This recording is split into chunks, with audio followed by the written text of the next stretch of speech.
I'll be showing you a simple way to unlock your phone's screen lock or password without losing any data. The best part? It's free and easy, even if you're not a tech expert. Before we begin, I'd like to mention a small disclaimer.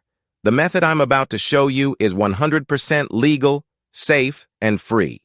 We won't use any type of hacking or illegal bypassing method to unlock your phone's screen lock. Moreover, the phone will not suffer any harm or damage in any way. With that said, let's start. You can unlock your phone's screen lock or password using a special code. Here's how it works. First, tap on Emergency Call, then enter the code.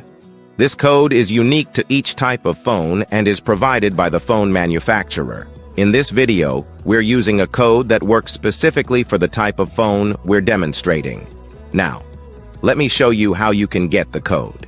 Visit this website that offers free unlock codes using a unique method. And that's it. Now you can unlock your phone without losing any data. Until next time, take care, and I'll see you in the next video. Bye for now.